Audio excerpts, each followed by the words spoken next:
मैं विनीता सिंह कक्षा 12वीं को पुष्प पादापों में लैंगिक जनन पढ़ा रही हूँ, जिसमें हम पढ़ेंगे आज पर परागण से होने वाली लाभ और हानियाँ और पराग स्त्रीकेसर संकर्षण। पर परागण से होने वाले लाभ इस प्रकार हैं कि इस विधि में जो वंशानुक्रम लक्षणों का मेल होता है उससे अधिक स्वस्थ संतानें उत्पन्न होती हैं, अधिक स्वस्थ पादाप उत्पन्न होते हैं। दूसरा कि इसमें पादापों की नई किस्म, नई प्रजाति या किस्म का निर्माण होता है। और तीसरा कि बीज जो होते हैं वह अधिक जीवन क्षम होते हैं। इस प्रकार ये लाभ होता है।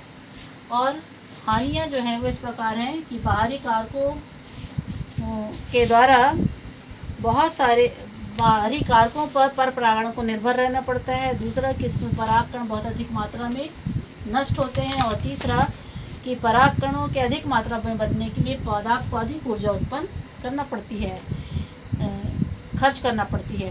और फिर पर परागण के द्वारा मिश्रित गुणों वाले बीजों का निर्माण होता है। तो ये कुछ हानियाँ हैं। अब हम पढ़ेंगे पराग स्त्रीकेसर संकर्षण, पोलन पिस्टल इंटरेक्शन। यहाँ आपके सामने एक चित्र बनाया गया। इसमें ये परागकण है, वर्तिकाग्र है, परागनली, वर्तिका, अंडाशय, बीजांड। बीजांड के अंदर ऊपर की ओर 3 प्रतिव्यासांतर कोशिकाएं हैं, बीच में 2 ध्रुवीय कोशिकाएं हैं, एक अंड कोशिका, इसके नीचे 2 सहायक कोशिकाएं हैं। इस प्रकार ये चित्र है। और पराग स्त्रीकेसर संकर्षण को समझाने के लिए इसका प्रयोग किया जाएगा। तो प्राकृतिक परागण द्वारा यह निश्चित नहीं हो पाता है कि वर्तिकाग्र पर उसी प्रजाति का पराग पहुंचा है अथवा नहीं, लेकिन इस सही या गलत प्रकार के परागकणों को पहचानने की क्षमता इस स्त्रीकेसर में, ये वर्तिका और बीजांड, अंडाशय, ये स्त्रीकेसर है। ये स्त्रीकेसर जो है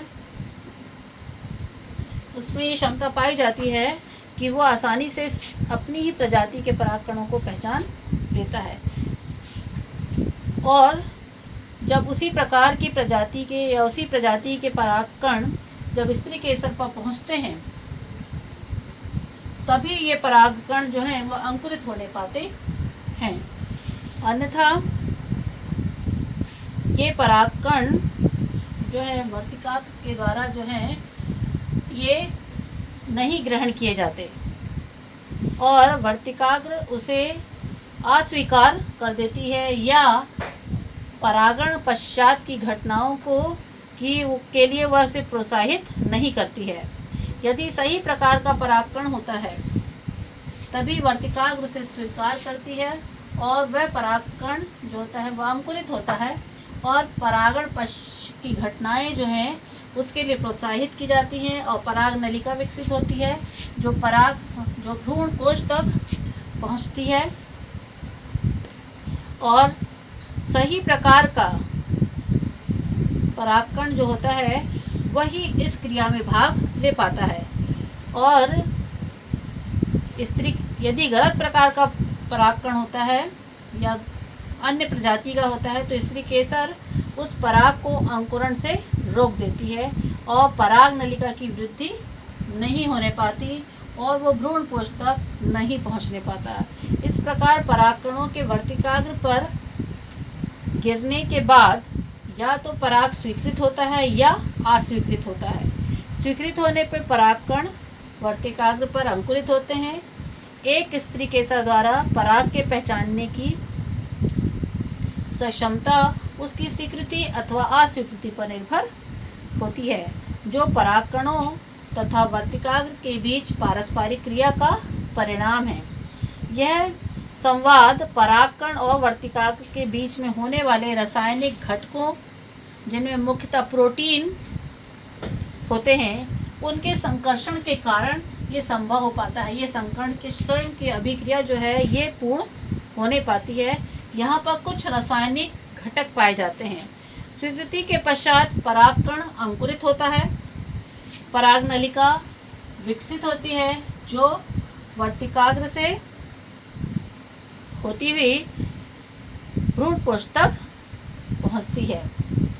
और इसके बाद वहाँ निषेचन की क्रिया संपन्न होती है, जहाँ पर यहाँ पर निषेचन की क्रिया संपन्न होती है और यह सहायक कोशिका के बीजांडी द्वारी सिरे पर उपस्थित ये बीजांडी द्वार सिरा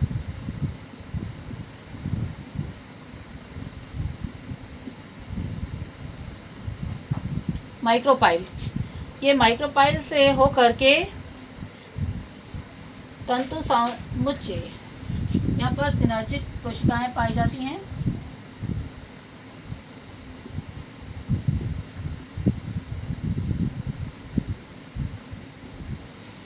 इनसे हुक दिशा निर्देश प्राप्त करती है और ये पराग नलिका के द्वारा अंदर की ओर